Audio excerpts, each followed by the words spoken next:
Top 20 NSH interview questions and answers. The NHS is one of the most respected healthcare systems in the world, built on values of compassion, respect, and a commitment to delivering high-quality care for all. Securing a role within the NHS requires not only strong clinical or professional skills, but also an understanding of its values and culture. This guide provides the top 20 most frequently asked NHS interview questions, along with detailed answers that reflect best practices and core NHS values. By studying these responses and tailoring them to your own experience, you can approach your interview with confidence, professionalism, and clarity. 1. Tell us about yourself and your background in healthcare. I am a dedicated healthcare professional with X years of experience in specific area, e.g., nursing, healthcare support. My background includes delivering high-quality patient care, adhering to NHS standards, and working effectively in multidisciplinary teams. I have experience in patient assessments, care planning, and monitoring, always ensuring compassion and respect are at the heart of my work. I'm skilled in communication, time management, and adapting to high-pressure situations. My motivation has always been to support patients through challenging times, ensuring their safety, dignity, and well-being. I am now seeking a role within the NHS to contribute my skills and values. 2. Why do you want to work for the NHS?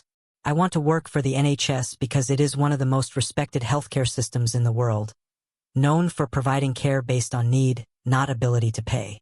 I value its commitment to equality, patient safety, and continuous improvement.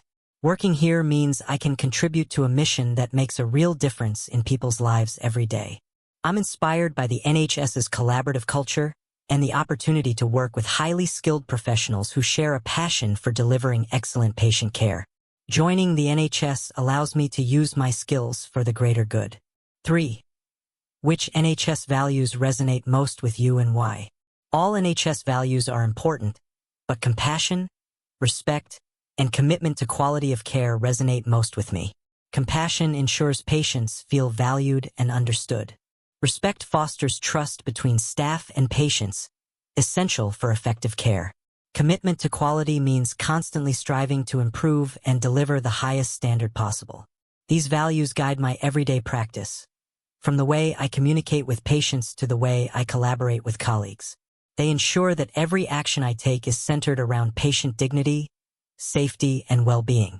I believe these values define both patient experience and professional excellence. 4. How do you prioritize tasks when under pressure? When under pressure, I prioritize tasks using a combination of urgency, importance, and patient safety as my guiding criteria. I first identify any situations that are life-threatening or time-critical, such as urgent medication or interventions. Next, I address tasks that directly impact patient comfort and well-being. I also ensure to delegate appropriately and communicate with my team to maintain workflow efficiency. Keeping accurate records and using checklists helps me track progress and avoid errors. I remain calm, focused, and flexible, understanding that priorities may shift quickly. This approach ensures that patient care remains safe and efficient, even during peak demand. 5. Give an example of a time you delivered excellent patient care. During one shift, I cared for an elderly patient who was anxious before a procedure. I took the time to explain each step clearly, answered her questions, and reassured her throughout. I worked with the nursing team to ensure her comfort, providing extra blankets and adjusting her bed for ease.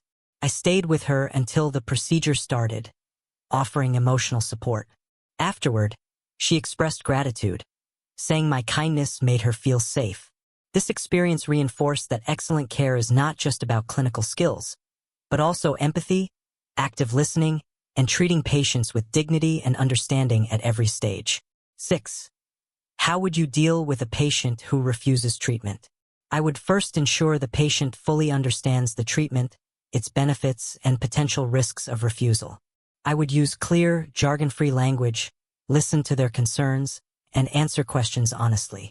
If appropriate, I'd involve family members or a senior clinician to provide additional reassurance. I respect that patients have the right to refuse treatment, provided they have the capacity to make informed decisions. My role is to ensure they are making that choice with all the necessary information. Regardless of their decision, I would continue to offer support, respect their dignity, and document the discussion accurately. 7. Describe a challenging situation with a patient or relative and how you resolved it. I once cared for a patient whose family was upset about delays in treatment. I listened actively to their concerns, acknowledged their frustration, and explained the reasons for the delay, including safety checks that needed to be completed first. I provided regular updates, liaised with the medical team to expedite where possible, and ensured they felt informed. My calm, empathetic approach helped de-escalate the situation. By focusing on transparent communication and compassion, I turned a tense moment into one where the family felt respected and reassured, reinforcing trust in the care we were providing. 8. Can you describe a time you worked effectively as part of a team? During a particularly busy shift, our ward received several emergency admissions at once. I coordinated with nurses, healthcare assistants, and doctors to divide tasks effectively. I took responsibility for initial assessments while delegating monitoring tasks and patient comfort measures to others. We used regular check-ins to ensure nothing was overlooked. Through clear communication, mutual support, and shared focus on patient safety, we managed to admit and stabilize all patients efficiently. This experience demonstrated that effective teamwork, built on trust, respect, and clear roles, is essential in maintaining high standards of patient care under pressure. 9. Tell me about a time when you supported a struggling colleague. I noticed a colleague was overwhelmed with a heavy workload and becoming visibly stressed. I approached them discreetly to offer help and took over some of their non-urgent tasks. I also encouraged them to take a short break to regain focus. Later, I suggested we review the workload together and involve the shift leader for better task distribution.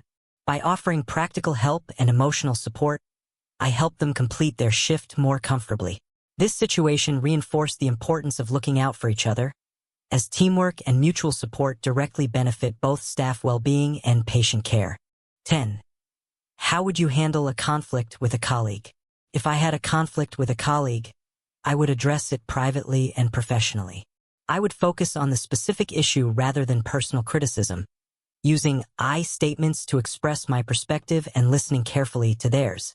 If needed, I would involve a neutral supervisor to mediate. My aim would be to find common ground and maintain a respectful working relationship. I believe that resolving conflicts constructively strengthens teamwork and ensures that patient care remains unaffected. Open, honest, and respectful communication is key to overcoming misunderstandings in a healthcare environment. 11. How do you ensure patient confidentiality at all times? I strictly follow NHS confidentiality policies and the Data Protection Act. I only share patient information with authorized colleagues who are directly involved in their care, and only on a need-to-know basis. I ensure conversations about patients occur in private spaces and that written or electronic records are stored securely. When discussing cases for learning purposes, I anonymize details. I am also vigilant about logging out of computers and safeguarding physical documents. Respecting confidentiality is essential for maintaining patient trust and protecting their dignity, and I take this responsibility very seriously at all times. 12. Describe how you would work with a multidisciplinary team to achieve a goal. When working with a multidisciplinary team, I start by understanding each member's role and expertise. For example, during a care plan for a complex patient, I liaised with doctors, physiotherapists, occupational therapists, and social workers. We held regular meetings to share updates, adjust interventions, and ensure our goals aligned with the patient's needs. I contributed my observations from direct patient care and ensured they were heard and documented. This collaborative approach resulted in a safe discharge plan that met the patient's medical, physical, and social needs. Successful teamwork relies on respect, open communication, and shared patient-focused objectives. 13. Give an example of when you went above and beyond for a patient.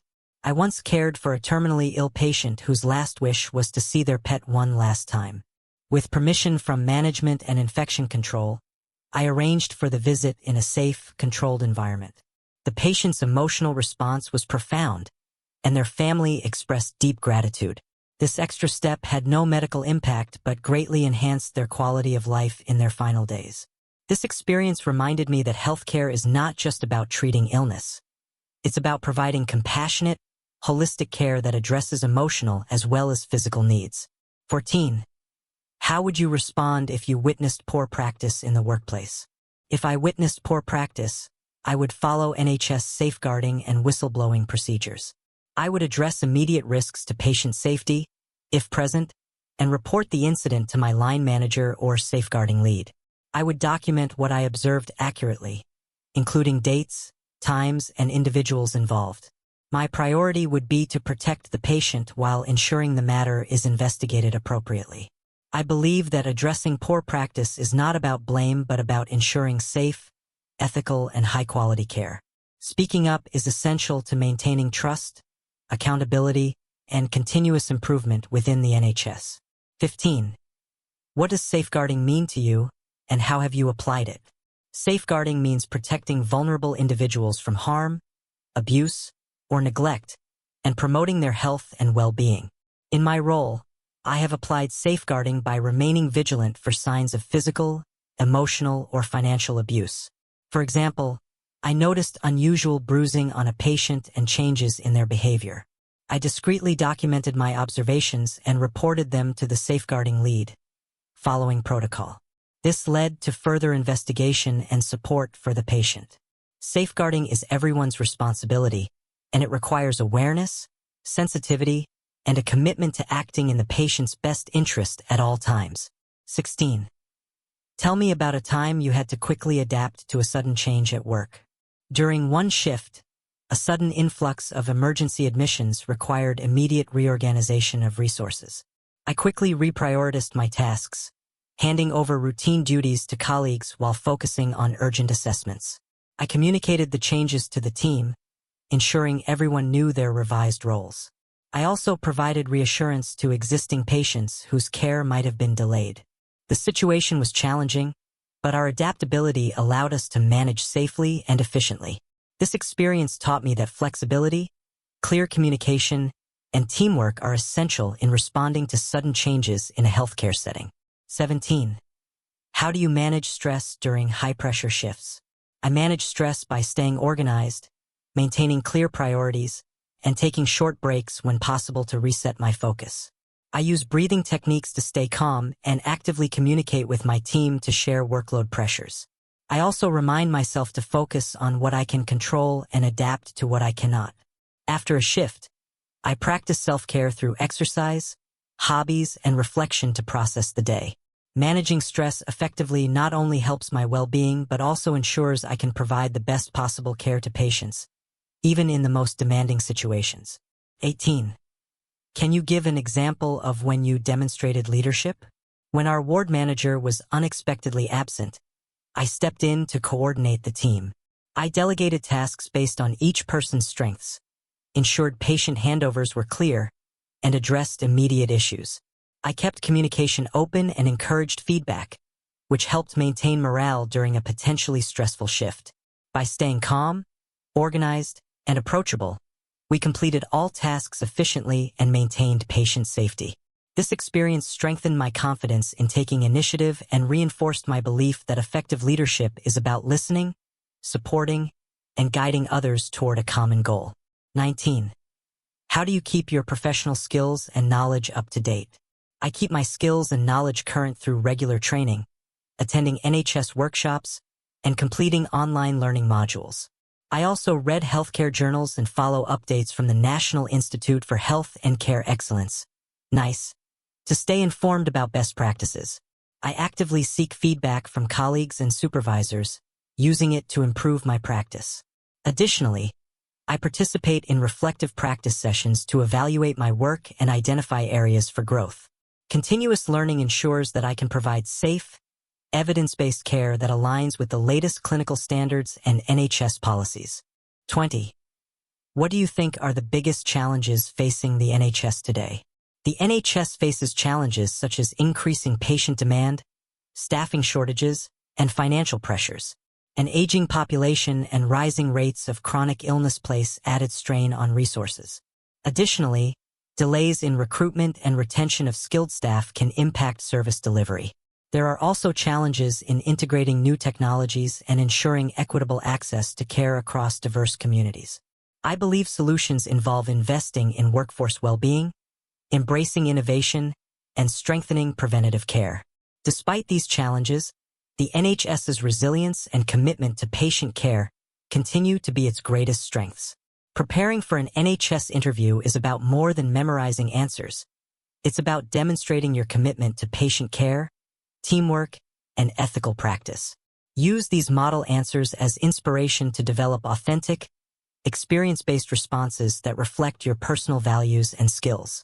Remember, the best candidates not only meet the job requirements, but also show how they will contribute to the NHS mission and uphold its standards. Approach your interview with confidence, communicate with clarity, and let your passion for healthcare shine through. Good luck! You've got this.